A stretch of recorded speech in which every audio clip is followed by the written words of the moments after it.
Hello guys, welcome back to another video, and today we're going to be covering the balance patch that went out alongside the Covert Operations expansion. Again, the expansion is already live, the balance patch is already live, so all of these effects are already in the game, but in case you haven't immediately jumped into the new expansion, or you have but just want to hear my thoughts on this, or maybe you just don't follow cards too closely and want to hear what's been going on, this video is for you. I'm going to go over all of the balance changes.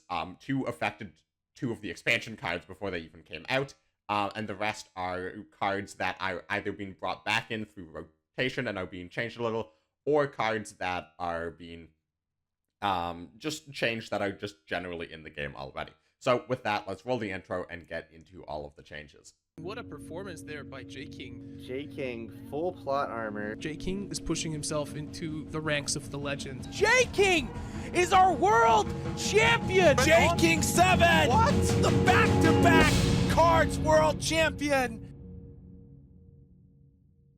Alrighty, so the first card we have here is the 36th Cavalry Regiment. This is one of the expansion cards, and I don't have the previous one beside this, maybe I should have, but the only difference is this now has Blitz. So previously it was deployment, get +3/+3, destruction, add 2 suppressed copies to your support line. So essentially it was a 6-cost, 6/6 infantry, with destruction, add 2 3/3 infantries. And that's pretty good, but it's kind of vanilla, it's kind of a whatever card.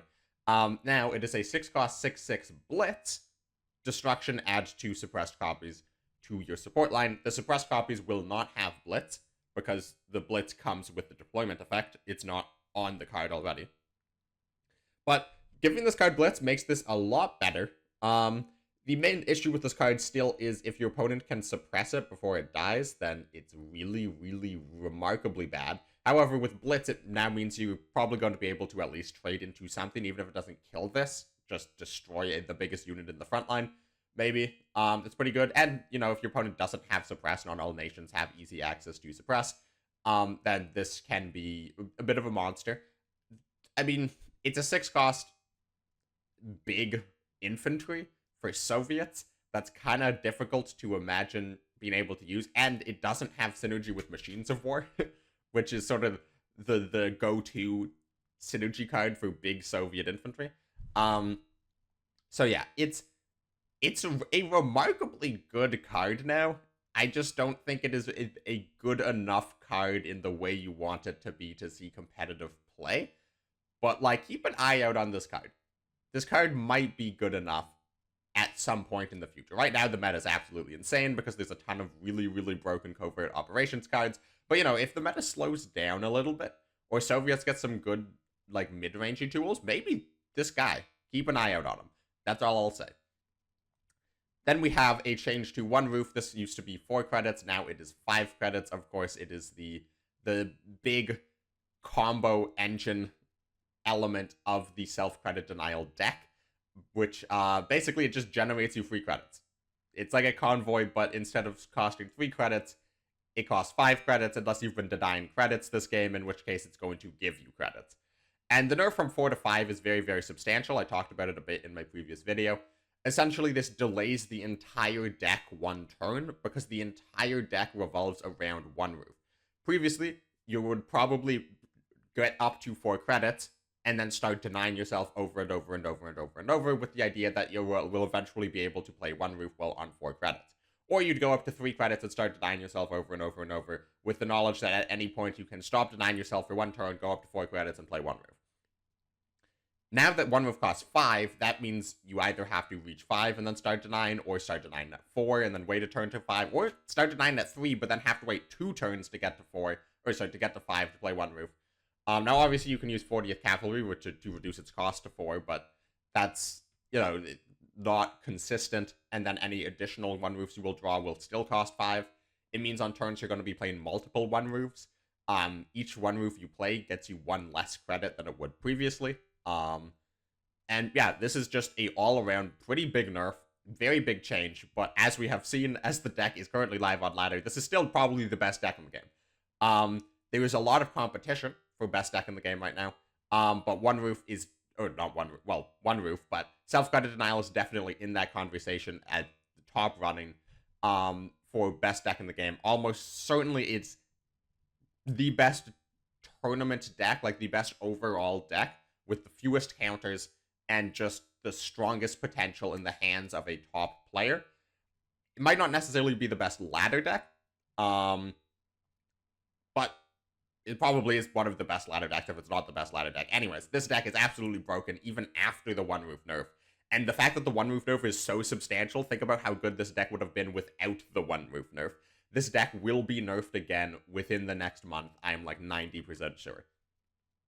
But then we get on to the other changes. And the other changes, some of them are actually buffs. A lot of them are actually buffs.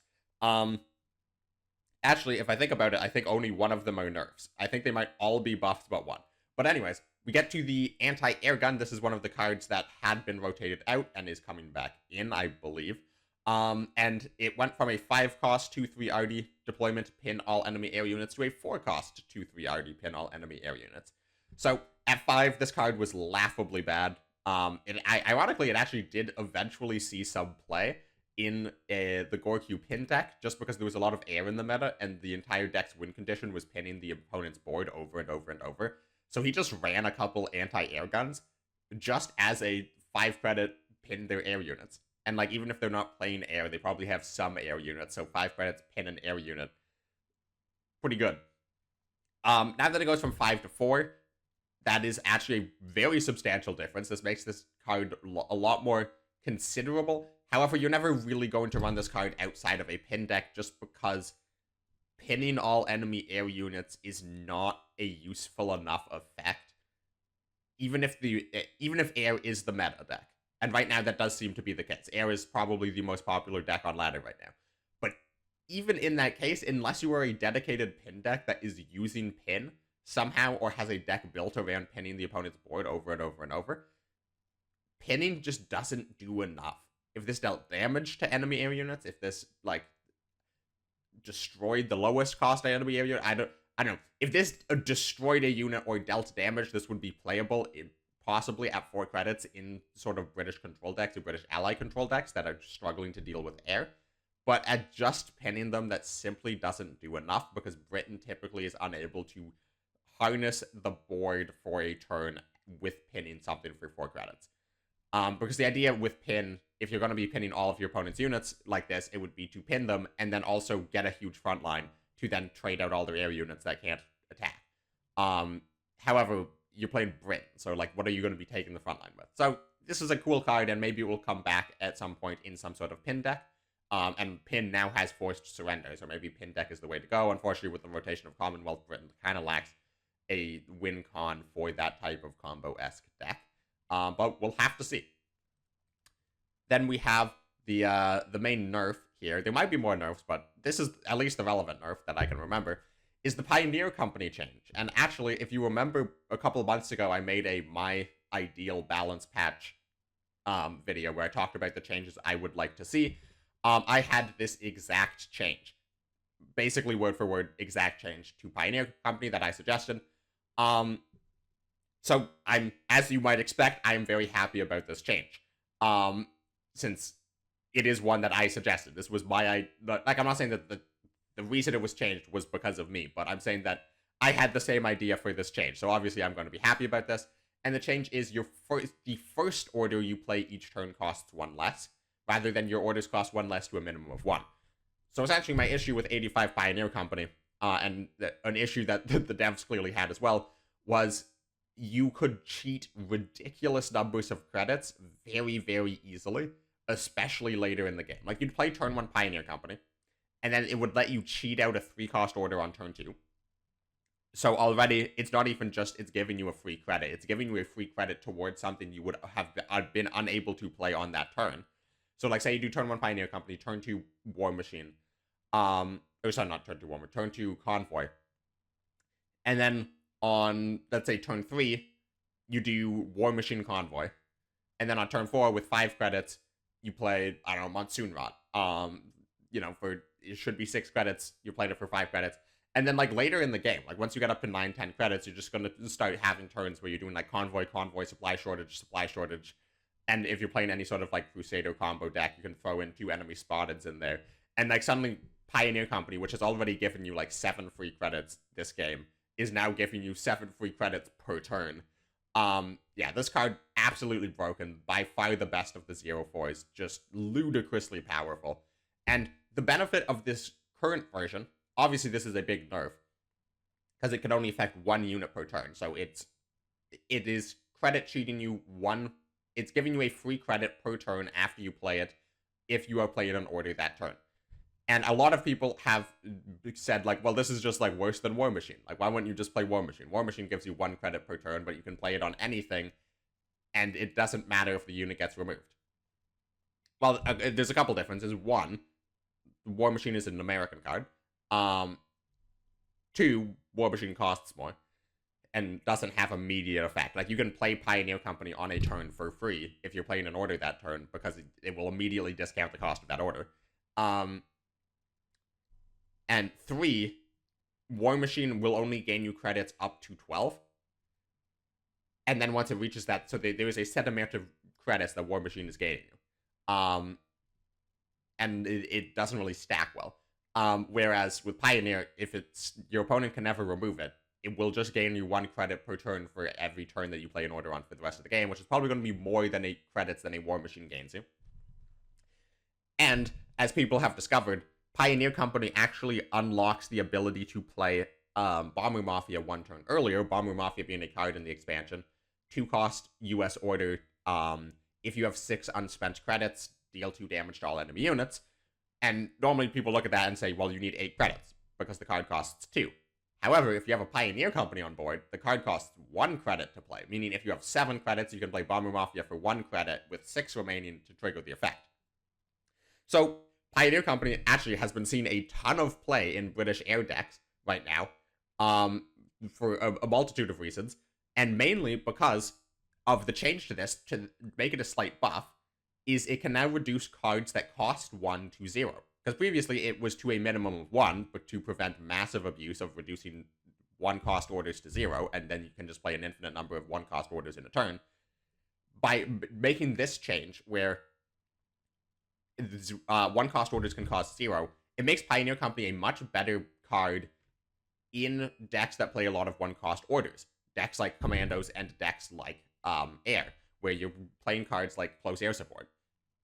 So the fact that Pioneer Company is now a much more guaranteed credit cheat, like a Brit Air is probably wanting to play an order every single turn from basically turn like 2 or 3 to the end of the game. So Pioneer Company fits really, really well into Air, because again, it's just straight up reduction on a card you want to be played every single turn, and credit cheat in Air is really, really good. So a lot of people were doomsaying about this version of Pioneer. They were saying, like, this completely kills it. This card is completely unplayable. It will never see play again. It's just an absolutely awful card. You killed it. You destroyed it. You deleted it.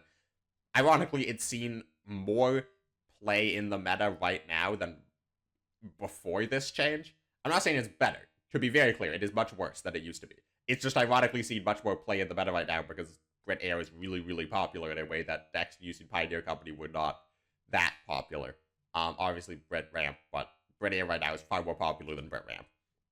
So yeah, that is my thoughts on 85 Pioneer Company, and this isn't going to do much for the conspiracy theories that, like, I secretly control the balance patch decisions and whatnot, but I'm sure I am, like, partially responsible for this, because obviously as an internal tester, I put this suggestion forward and argued for why I think that this change is a good change and why Pioneer Company needs a change. And, you know, if they listened to me and they agree and they looked at their stats internally and they tested this around themselves and they agree, they're going to do it. But sorry to disappoint, I do not have strict control over what comes out of 1939's balance patches. If I did, I wouldn't complain so much.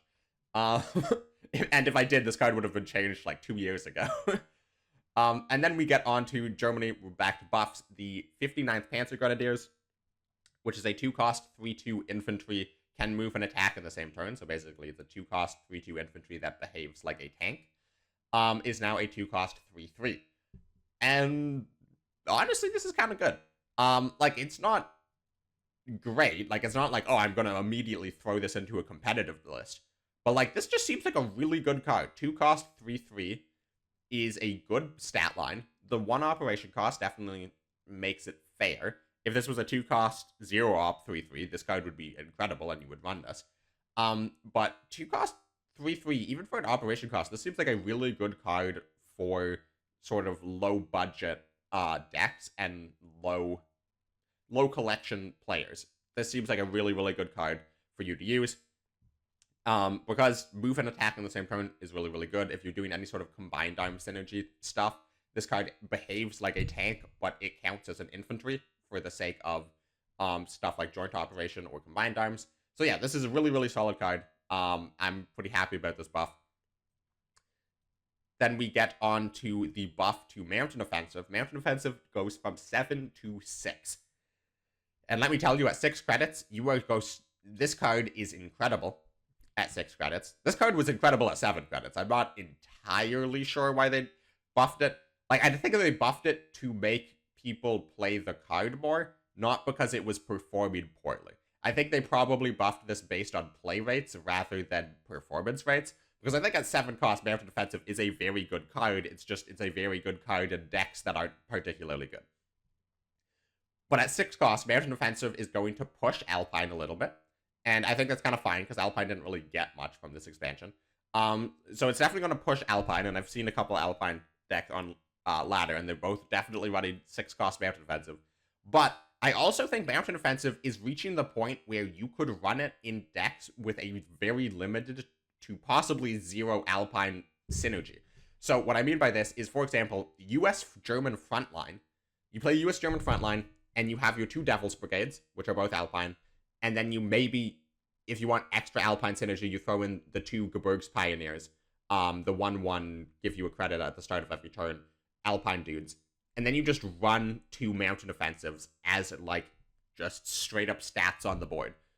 Like, the amount of stats you get on the board for 6 cost is good. And if you have any other Alpine unit on the board, it is insane. So yeah, I think you could just run this as an extra, flood the board with stats. It being split across 3 bodies makes it so much better because it's harder to remove. It can trade out more into the front line if you've lost the front line. It's just an incredible card. You could run this in, like, German mid-range decks with, honestly, the very similar package, like just German-US mid-range. Again, with the Devil's Brigades, with the Gebirgs Pioneers. And yeah, it's just a really, really solid card. It might be a bit too slow in this meta until we see nerfs to stuff like Blitz Doctrine and the Self-Credit Denial deck, because right now those two are just absolutely insane, and why would you play Mountain Offensive when you can just play Blitz Doctrine? However, once the meta calms down and hopefully a series of sweeping nerfs goes through, Mountain Offensive is a card to keep an eye out on. Then we have a buff to Research. So when they brought back Research in this expansion, and some of the research options historically have sucked. Just absolutely been terrible. And never picked. So the tier 2 research for Germany. So this is the 6 cost research, so 9 total, but I don't think that's a super constructive way of looking at this. But the 6 cost research gives you Synthetic Oil, which used to be 0 credits, gain 10 extra credits next turn. And I know some people, like, I think a lot of people didn't pick this because they just under-evaluated it. They looked at, like, well, why would I spend 9 credits to gain 10 credits? That seems bad. Well, 2 things. 1, 10 credits on 1 turn is, extra credits on 1 turn is much better than, like, 9 credits split across 2 turns. 2, you don't immediately have to play this. Like, it comes into your hand as a 0 cost thing. You can just hold on to this for a while until you are in a situation where you want the 10 credits to react to your opponent's board, or you want the 10 credits to set up a board or a combo that your opponent can't deal with. And, like, sometimes you're just sort of, like, behind on board. Just go for a Synthetic Oil and then play a ton of stats on the board on turn 7. And this is going to be better. The issue is Flying Bomb, the tier 1 research, is really, really strong, and people would just pick that immediately. And if you're not picking that immediately and you've upgraded the research, it's probably because your opponent is playing something slow or your opponent has not had a crazy start. And in that case, you're going to be going for the tier 3 research, which is just really, really powerful. So now, Synthetic Oil, on top of the 10 extra credits, you also draw 1 extra card next turn. So essentially, it is the exact same thing, but you just draw an extra card. And that, the fact that I don't think that this was particularly bad, I am happy that it only got a very, very marginal buff. So yeah, Synthetic Oil is going to be better than it used to be, and especially because Germany can kind of lack card draw at points, this is going to be much better than it used to be in the German control decks that you would be playing this in. And yeah, also just drawing an extra turn on the turn you're going to have 10 credits makes it more likely you're going to be able to use those 10 extra credits in a way that you're happy with. Yeah, so just a solid option. Always consider this when you're going down German research. And then they buffed Tier 4 German research. And this one's good because Tier 4 German research was probably the second worst research option out of the 12 options. And I'd say the worst one would be the Tier 2 US research. But this one probably saw less play than the Tier 2 US research, because sometimes people would just pick that because it's easier to get to. Your run project was destroy all enemy units. The issue is you have to spend 9 credits to then put this 12 credit card in hand, and it's super telegraphed that you're putting this in hand, so your opponent's just going to immediately trade out the board. Or just, kill you because you spent 9 credits not doing anything. And when you get to the 9 credits, you get given the choice of, do you want to spend 9 credits to do nothing, to affect the board now, to add your own project to your hand, to potentially play later? Or do you immediately want to get the Tier 3 research, the U-boat, which is destroy an enemy unit, make them discard 2 cards? The answer is you want the one that destroys an enemy unit and discards 2 cards. That's just better. You can play that immediately. So yeah, your own project just kind of got hit by the fact that when you play it, it is, do you want your own project or one of the best research options in the game that you can play immediately? So now your own project, it's still destroy all enemy units. Now you gain credits for each unit destroyed. This is credits, not credit slots. And this just makes it generally better. Because say you destroy like 4 units, which you're probably not going to be destroying much more than 4. But say you destroy 4, you get 4 credits back. That is enough to operate a unit to attack face, or it's enough to play out like a 4-cost card, like a Panzer H or a Panzer Grenadier, something like that. It just gives you a little bit of something. And that's what it really needed, because the issue with your own project is you would just spend your entire turn to destroy the board, and then your opponent would just create a new board, and then you're just back at stage 1. So the fact that this just gives you a little extra something, you can take the front line, you can play out more cards, you can always hold up countermeasures, whatever it is. The fact that it just gives you something makes this much, much better option. You'll still probably never see this card, just because, again, the Tier 3 research is so insane, but it's now much better if you do go for this card. Then we get to Japan, where the Hayabusa is getting +1 attack. The Hayabusa is a 4-cost, 3/3 fighter, destruction, deal 2 damage to the enemy HQ. This is a card that saw some play in Jaguar decks back in Classic, where there was much less healing, and this was just a solid card to burn out the opponent. If they didn't have guard, it could hit the face immediately, on the following turn. And if they did have guard, then the destruction effect would deal 2 damage to the enemy HQ, and that's pretty good. That's, 10% of their health. Now, it has +4 attack. This card has been power crept a lot. Most nations have access to healing now. Most nations have access to effective guards now. And a 4-cost 3/3 is just really slow, so they went for a 4-cost 4/3. I would have rather seen this stat buff go to the health rather than the attack, but either way, this card is just slightly better now for sort of low collection, low rarity decks. And yeah, I don't know. If you have this and you're new to cards, consider putting this in your Jaguar deck. It's an all-white unit. Then we get onto a nerf that a lot of people are happy about. I completely forgot about this previously, so there is more than one nerf. You have the nerf to Baranovichi. So, when Baranovichi was released, with the same card text on the left, it's a 3-cost 2/3 Alpine, your light infantry units have Alpine. And how this would work is you would play this, you would have no Alpine on the units on the board, so it would play out as a 2/3, and then it would give all of your other units Alpine, and then you would play more light infantry, and it would trigger on this Alpine plus all the light infantry you already have. Then, they did a bug fix after this had been in the game for quite some time and seen decent success, decent power level. They changed it so that the Baranovichi Alpine would trigger after giving Alpine to the other units, so Baranovichi would come down buffed based on the number of light infantry you have. And it made this card absolutely insane. Now, it didn't make the tokens deck insane. The tokens deck did not see substantially more play, but when you did play against tokens, and they got Baranovichi, it drastically spiked the win rate. Like, Baranovichi became incredible.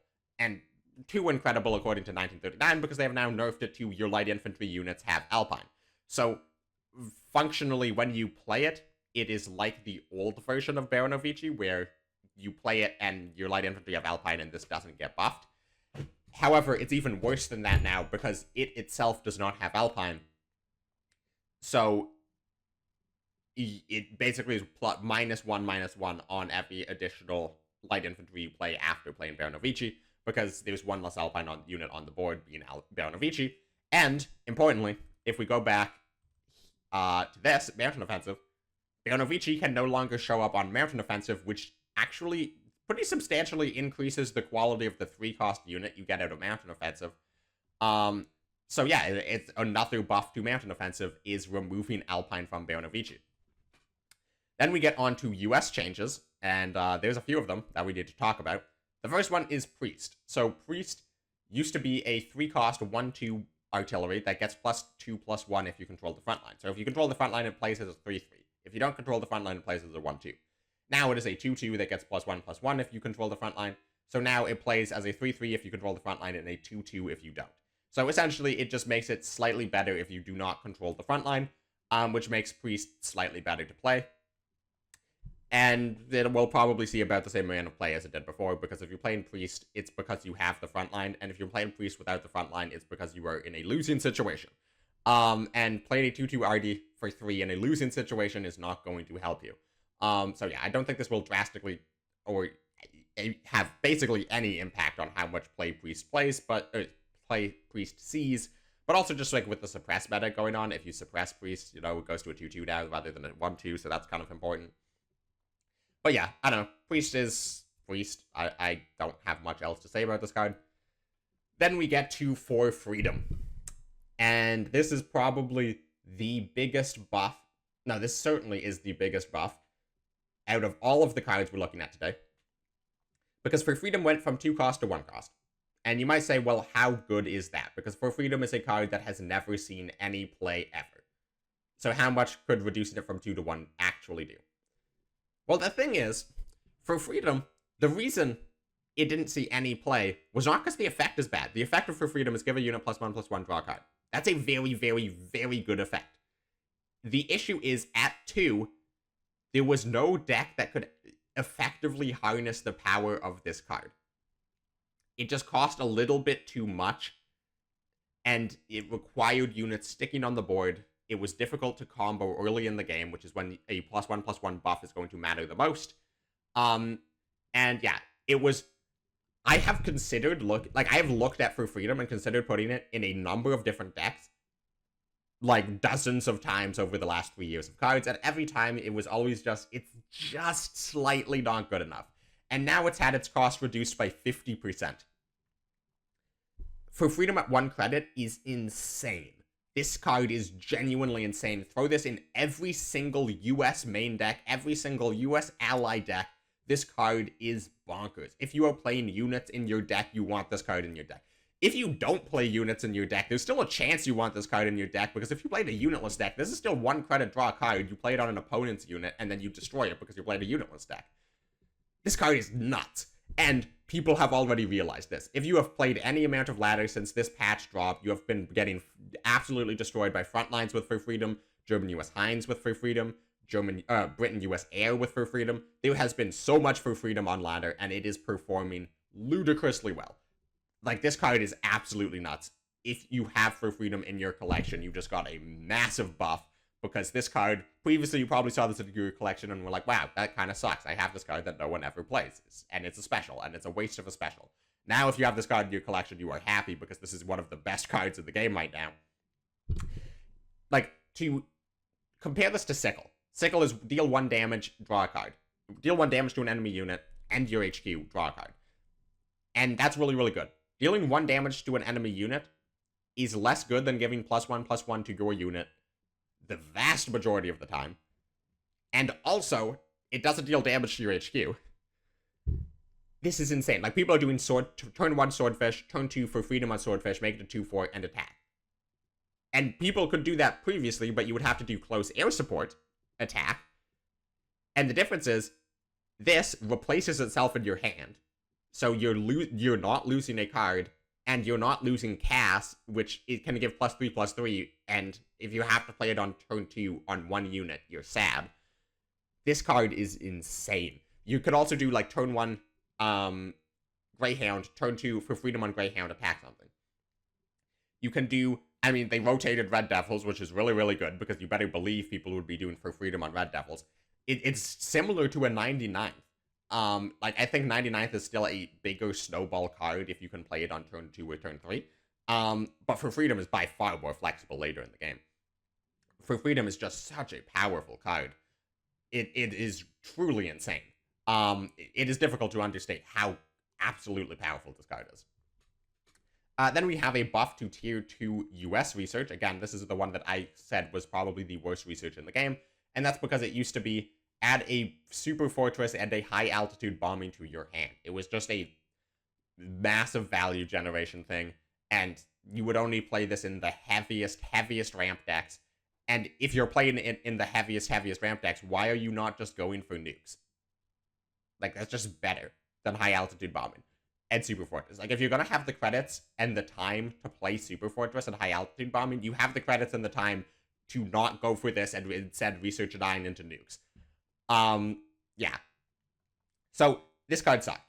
The change to it is add the super fortress to your hand, destroy a random enemy unit. So now you do not get the high altitude bombing, but you essentially play an immediate death from above. And I think this will see more play than it used to, exclusively for the destroy a random enemy unit effect. I think people are going to be in situations where the opponent has a big unit that they can't destroy, and they have US research in their hand, and they're like, well, I can't survive long enough to get to nukes or get to penicillin and try to draw into other options, so I have to destroy this immediately. I'm just going to go for pressurized cabin to destroy it as a essentially 6 cost death from above, and then never play super fortress. And yeah, I really hate the super fortress part of this card, because I hate super fortress as a card. It's a card that, like, 99% of the time nobody's ever going to use. It is absolutely a laughably terrible card. And then sometimes people are just going to use it with, like, unit cheat, like Mayhem, and the fact that it exists, it makes cards like Partnership even more stupid. Yeah, so I kind of wish they'd changed the super fortress part of this, maybe give you a B17, but maybe that would make this too good. Yeah, it's whatever. You're still rarely going to see this card, and when you do, you're probably never going to see the super fortress part of this card. Then we get to 2 buffs to some of the ally nations. You have the, I'm not going to pretend I know how to pronounce this card. It's a 4-cost, 3/4 French fighter, 2 operation, deals 2 extra damage to air units. This card was laughably bad because a 3-cost, 3/4 fighter is a card that costs 3 in Germany. And you're paying an extra credit to deal 2 extra damage to air units. Why would you not just pay an extra credit to play a card that doesn't suck? Yeah, like, it was insane. Absolutely insane. This card is bad. Now it has 1 extra health. So as a 4-cost 3/5, deals 2 extra damage to air units. 3/5 body on 4 for a fighter is really good. The +2 extra damage against air units is rarely relevant, but at 5, it could actually now trade out with things like 0, which is pretty cool. But yeah, the issue with this card continues to be not just that the stats suck, but also what deck are you playing this in? There is 0 support for French ally air decks, and this card is laughably bad if you want to put this in a control deck. Like, there's so many better French control cards. There's, like, probably, like, 20 plus better French control cards. And this is too slow for a French aggro deck. I don't understand what deck this is trying to fit in. I would have preferred this just seeing a complete rework to something that is not just a dead card that we'll never see play, but at least it's a dead card that is marginally better and we'll never see play. And then we get a pretty substantial rework to the M1340, which is an Italian 3-cost. It was formerly an Italian 3-cost 2-operation tank, 3/4, with deployment gets Blitz and Fury if you have more units than the enemy, otherwise gains Guard. So you would essentially, this card was far too expensive to utilize the Blitz and Fury. Like, it costs 9 to play this, and then move it, and then attack twice. That costs 9 credits. I mean, I saw some people tried to play this with Bolster, where you'd, like, play this for Blitz and Fury on turn 3, and then Bolster it on turn 4, and then it's a 5/6 with Fury. But, you know, you probably could just remove this, and if you wait till turn 7, you're probably just gonna die. And I saw some Italian control decks just using this as a 3-cost 3/4 guard. Presumably because they didn't have access to Bologna Regiment, which is just better, because it's a 3-cost 3/6 card. That's not situational. Now, the buff is its 1 operation cost, which is already huge, and its deployment is gains Blitz if you control an infantry. So now it sort of fits into that combined arms style aggro deck. This card's really funny that it's an Italian card, because in my mind it's always a German card, because you basically always see this card in Germany, and now you're almost certainly going to continue to see this card in Germany. Although maybe you could theoretically run this in like sort of an L640 deck that's maybe marginally less YOLO all in. But yeah, this is just like a solid card. A 3-cost 3/4 Blitz tank is pretty good. If you can, and it obviously it only has Blitz if you control an infantry, but there's a lot of decks that can pretty reasonably regularly control an infantry. I mean, we've seen Shinodo see play, which is a 3-cost 3/3 Blitz tank. 3-cost 3/4 Blitz tank is just better than that, but it's Italian, so you have to be Italian ally, which comes with its own set of issues. But it's now a substantially better card that has a decent chance of seeing some play in the future in some, like, tier 2 deck. But that brings us to the end of the balance changes. So all of these are live on the server now, as is the Covert Operations expansion. So, you know, log onto Cards, play right now. It's a ton of fun, and enjoy it now while it is still a ton of fun, because that it's a ton of fun playing with the new cards. It's a ton of fun losing to the new cards, and that's going to wear off very, very quickly. There is some truly heinously broken things in the game right now that, like, in just a couple days, you are going to be so sick and tired of. You might as well log in and enjoy it now. But that is going to be it for me for this one. Thank you very much for watching. Comment, join my Discord, subscribe if you haven't already. Consider donating if you can. Thank you to everyone who has donated, and I will catch all of y'all in the next one.